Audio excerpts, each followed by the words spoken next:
Ladies and gentlemen, from Newman today, Newman University News. Our alumna, Rebekah Valentine, lands her dream role with IGN Entertainment. And this was recorded by Lindsay Giardino on October the 21st, 2021. How poetic is that date and time? And let's have a look at you, Miss Rebekah. Oh my God, jeez, oof. The cup's bigger than her face. This past year, Becca Valentine, a 2013 graduate from Newman University, landed her dream job as a Lois Lane style reporter for IGN Entertainment, one of the leading online media companies for video games. Really? Are they? They used to be. She recently moved from Kansas City to San Francisco, or shall we now say San Transcisco, for the position. While she loved her previous role as a staff writer for GamesIndustry.biz, a video game trade publication, really? The chance to work for IGN was just too much to pass up. Oh my God, even I could predict the last few words of that ridiculous paragraph. So here we are again, ladies and gentlemen. More tripe, more trivia. Rebekah Valentine. I never even heard of this chick, but here we are talking about her today because she is in a lot of hot water over Black Myth Wukong. Because last year in November, and I will get to that article as well, believe it or not, Ms. Valentine wrote this big, massive hit piece about why Game Science, the developers behind Black Myth, are a bunch of sexist, homophobic, rage-hating people made up of men. There might be a couple of women in there for some reason, I don't know. But yes, apparently this is getting out of control. So much so that Ms. Valentine has forced Game Science to apologize to her and for their comments regarding women in the video game industry. But guess what? They haven't come back with a statement, and nor should they.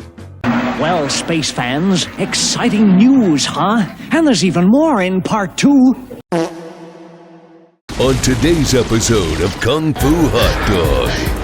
Okay, you can come. Are you coming? Kind of busy right now. And I'm coming for it, Ken.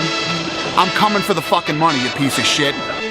I'm like getting the feeling of coming in the gym. I'm getting the feeling of coming at home. I'm getting the feeling. In the ass end of space, even aliens watch Jason King with Kung Fu Hot Dog. This is the greatest show I've seen in my life. Duke Nukem likes this guy.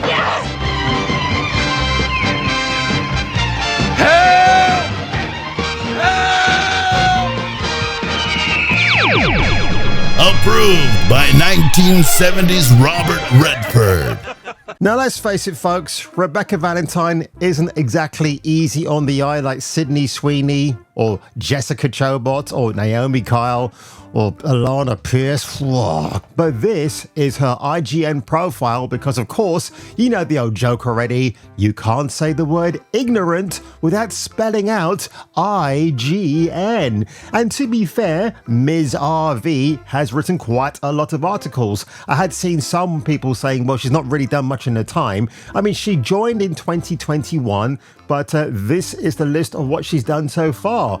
Have I gone into depth with them? No, I'm actually more interested in the title of today's video, which is really about Black Myth Wukong. So if we go here, oh my gosh, right. Now, this is a bit of a nice clickbaity headline because if you look on Google, Rebekah Valentine on LinkedIn, and I thought, oh my God, who is this chick here? That can't be the same person. I mean, it could be, but that's a drastic transformation if it is. But further investigation shows it's actually a person called Amelia Emberwing. And I've mentioned her name before. I think it was to do with my review for Madame Web, which slammed its way onto our cinemas on Valentine of this year. So look at this. IGN has so many incredible women working in front of and behind the camera while they're getting rogered, no doubt. It was an absolute privilege to get to highlight some of them here. If there's ever a project of mine that you watch, let it be this one. There was such a huge labor of love that wouldn't have happened without any of my partners in crime. And we don't really care about her partners, but of course, the reason why Ms. Valentine is so passionate about video games, she's not really interested in the video games as such. It's more about the labor behind it. She's like the female Jason Schreier, if you like. And of course, we don't need more than one Jason Schreier, whether it's male or female. Rebekah Valentine on Twitter X, multi-award winning senior reporter. Oh, I like to self-congratulate, and I will get to that part later on. Proudly IGN Union. She's a she, she's a her, because if you say she, her repetitively, it sounds like a donkey. She, her, she, her, she, her, she, her. Don't DM her and don't follow her unless she approves of you. So what is the point of being on Twitter X where you then close off your profile and you don't want people to contact you unless you pre-approve them? But that is the nature of the beast these days called Twitter X, which, by the way, in case you don't know now, if you like something else on Twitter, it's actually private by default, so nobody will know what you enjoy out of the usual sphere of entertainment, which I think is commendable. But here we go. From November the 20th, 2023 at 2 p.m. Founded in 2014, Game Science is a Hangzhou-based studio formed initially by 7 Tencent ex-employees. During their time at Tencent Games, they worked on a free-to-play MMO RPG called Azura Online, which I did hear about. Black Wukong can be said to be the spiritual successor of that MMO. This is a very long-winded article, by the way, folks, so obviously I will not get into it in depth. You can have a look at this for yourself.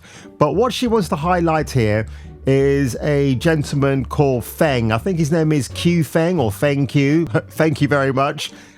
In particular, has an outsized presence, within the games industry with a penchant for sharing introspective insights on game development, peppered with crude metaphors and boorish innuendos. In 2007, because we're going back as far as that time, folks, he penned a lengthy article called Who Has Murdered Our Game, where he delved into the difficulties of game development in China.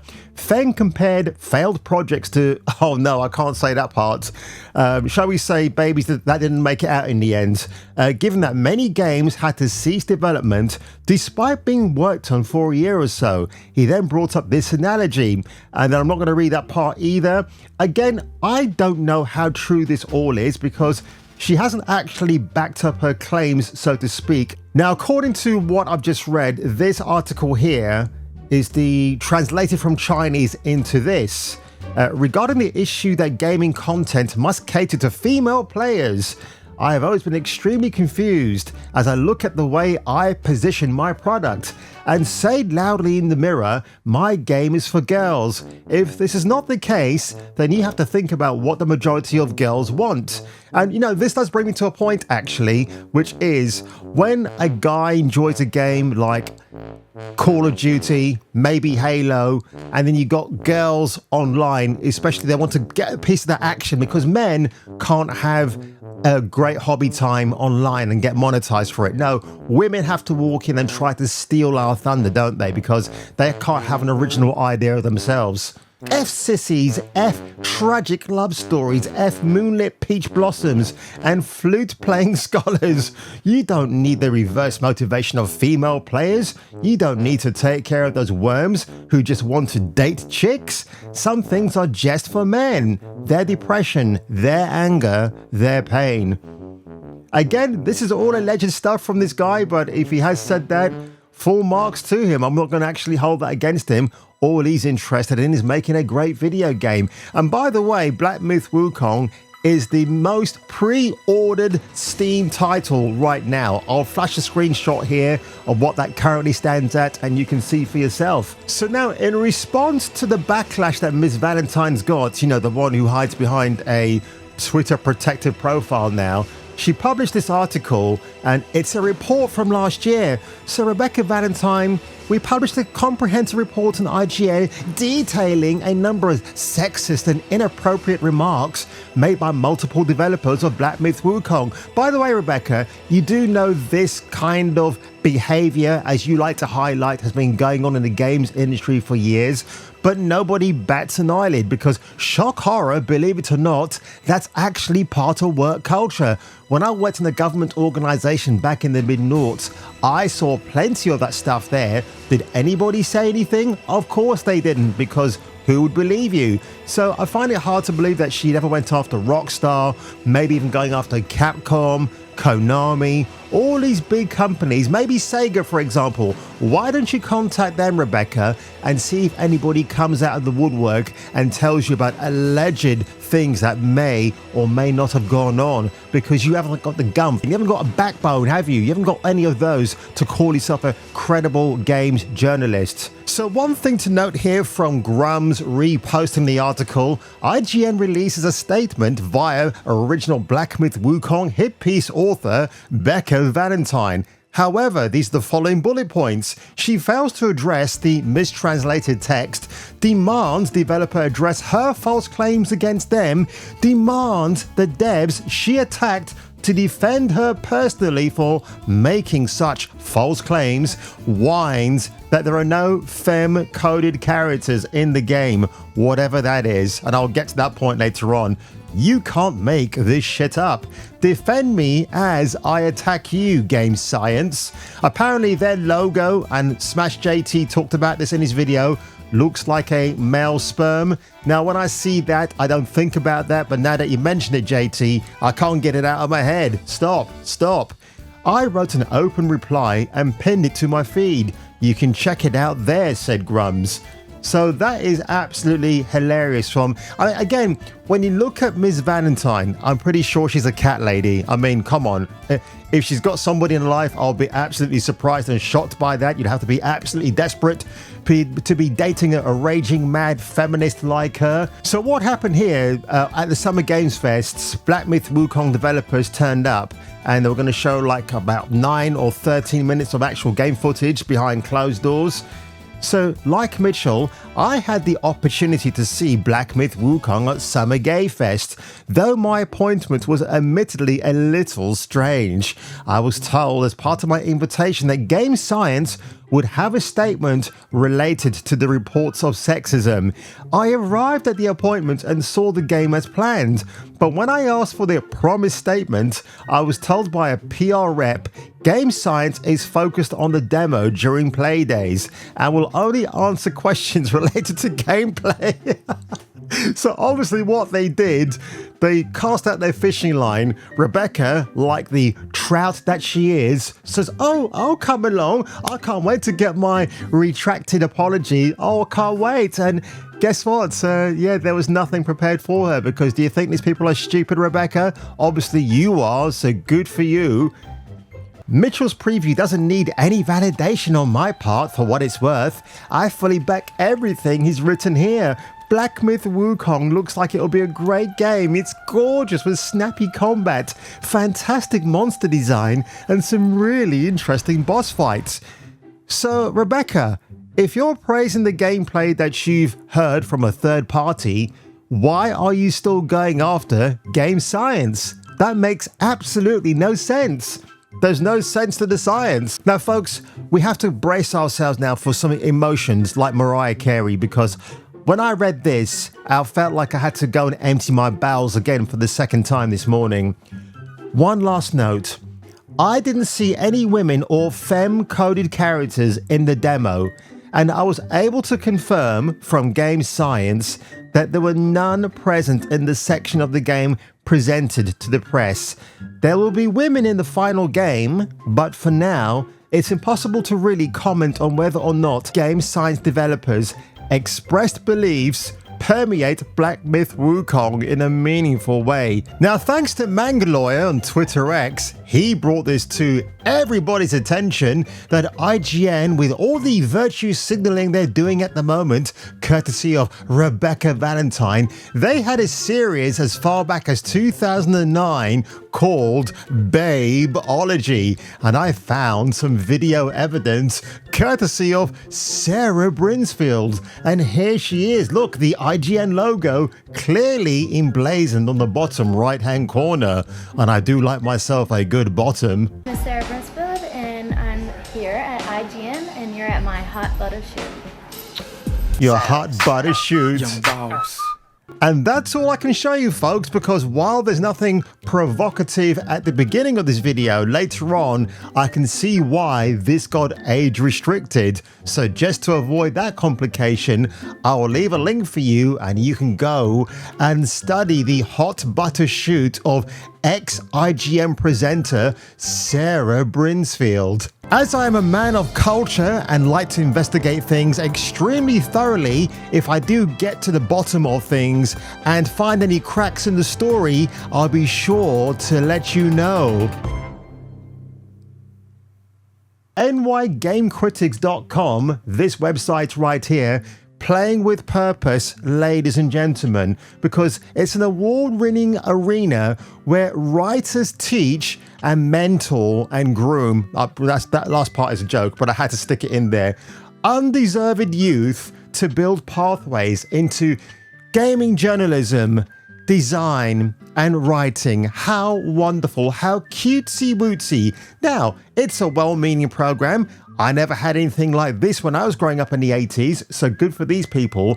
But why again are we virtue signaling the cause of undeserved youth with "We Rise Unafraid" in the background?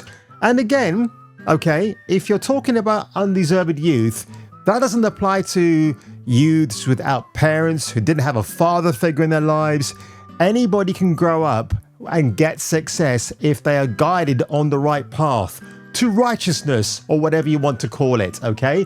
So again, I find a bit of the narrative here on this website quite patronizing, or as you Yankees like to say, patronizing. And look at this, so we've got some diversity here, which is good. Minecraft Battle of the Boroughs, competitive spirit, big winners, our interview with MOME Commissioner. But this person right here, Chloe Wilkinson, because in America we spell Chloe with a K. Oh my gosh. So in this case, I'm going to call her Colo. She's an intern. She's a high school freshman at the Bronx, New York. And she says in the following, "This program allowed me to open up my imagination and put it on paper. I am thrilled to be an intern and to play and review new games." Well, good for you, Ms. Chloe Wilkinson. That's your future IGN reporter right there. That's going to be the face of insufferability, even though she looks angelic there in that picture, because anybody can pull a silly face for a silly pose for your future avatar. Just check me out. But folks, we get to the heartbreaking moment now. I mean, wow, this is a picture of absolute raging, hormone-busting feminism I've ever seen. I mean, look at the ratio on this. 55 downvotes compared to only 7 upvotes. I'm guessing the other 7 are made up of people like Jeff Grubb and his sidekick from their channel. But Rebekah Valentine's NY Games self-acceptance speech for winning Best Urinalism. Oh my gosh, Rebekah, take it away. I can't wait to hear this. So much to the New York Video Game Critics Circle for this honor. This was such an amazing group of writers to be celebrated with. Thank you to all my colleagues at GamesIndustry.biz and IGN for being just incredible, supportive teams, and especially my editors who have spent time and energy and thought to make my writing and investigative work better.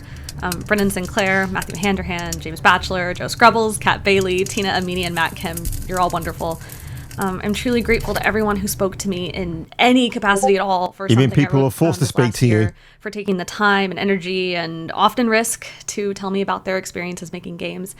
And I'm grateful also for the support and recognition and space I've been given by this industry and the people who read about it to keep doing reporting like this.